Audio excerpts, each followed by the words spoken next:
काफी दिनों बाद समधी अपनी समधिन के घर गया हुआ था और समधिन अकेले रात में सो रही थी और उसके कपड़े एकदम से बिखरे हुए थे। इतना नजारा देखकर समधी की नीयत खराब हो गई और फिर उसका पप्पू एकदम से नहा धोकर खड़ा हो गया और मौका पाकर समधी अपने समधिन के रजाई में घुस गया और फिर उसके साथ घुड़सवारी करने लगा। नमस्कार दोस्तों, एशियन क्राइम अफेयर चैनल में आप सभी प्यारे दर्शकों का स्वागत है। दोस्तों, एशियन क्राइम अफेयर चैनल को आप सभी लोग सब्सक्राइब कीजिए, वीडियो को लाइक कीजिए और वीडियो को ढेर सारा शेयर भी कीजिए। दोस्तों समधी राधे श्याम काफी दिनों बाद अपनी समधिन के घर गया हुआ था, अपनी बहू को लेने गया हुआ था।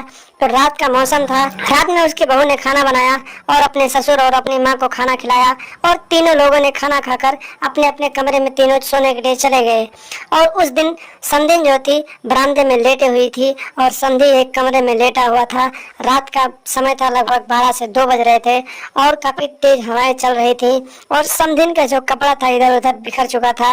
और समधी को जब लवशंका लगी और वो लवशंका करने के लिए उठा तो उसने देखा कि उसके समधिन के सारे कपड़े इधर उधर बिखरे हुए हैं और उसका पिच एकदम से दिखाई दे रहा है। तो समधी के मन में आया कि क्यों ना हम समधिन के साथ एक क्रिकेट मैच खेलें, क्योंकि उसकी पिच काफी गीली थी और एकदम से बॉलिंग पिच लग रही थी। जब समधिन लघुशंका करके वापस आ रहा था तो फिर उसके दिमाग में ये सब ख्याल चल रहे थे और वो अपने कमरे में ना जाते हुए सीधे अपने समधिन की रजाई में घुस गया और फिर उसके पिच पर बैटिंग करने के लिए उतर पड़ा और लगातार शॉट पे शॉट लगाने लगा।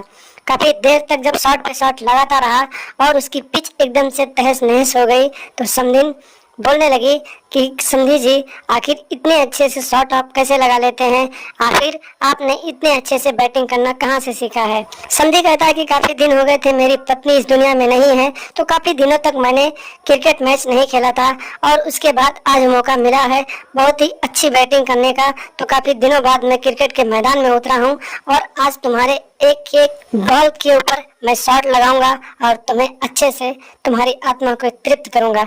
और समधी इसी तरीके से लगभग 1 घंटे तक अपनी समधिन के साथ क्रिकेट मैच खेलता रहता है और उसकी पिच जो होती है एकदम से उखड़ जाती है, एकदम से टूट जाती है, एकदम से बिखर जाती है। और फिर जब समधी हार जाता है, थक जाता है, तो फिर वहां से उठकर अपने कमरे में चला जाता है। और इसी तरीके से समधी लगभग 5 से 6 दिन अपने समधिन के घर रहता है और रोज रात को वो क्रिकेट मैदान में उतरता है और अपनी समधिन के पिच को एकदम से गीली करके उसको एकदम से तहस नहस कर देता है।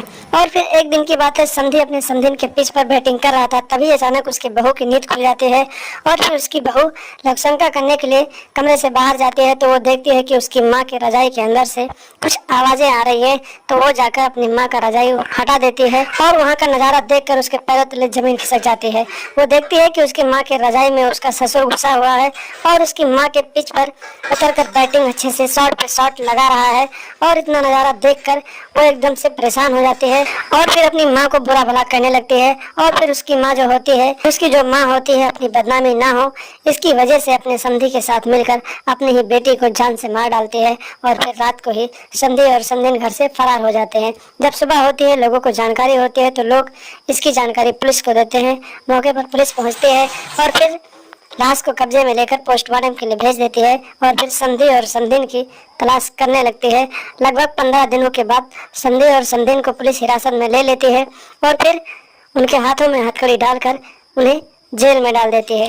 तो दोस्तों, आप लोग भी सावधान रहें, सतर्क रहें और ऐसी मानसिकता रखने वाले लोगों की पहचान करें, उनसे दूरी बनाकर रखें और अपने दिमाग में ऐसी मानसिकता ना लाएं जिसकी वजह से आपको जिंदगी से हाथ धोना पड़े और आपको जेल जाना पड़े। तो आप लोग भी सावधान रहें और लगातार हमारे साथ बने रहें। हमारे चैनल को सब्सक्राइब कर लें और हमेशा देखते रहें एशियन क्राइम अफेयर।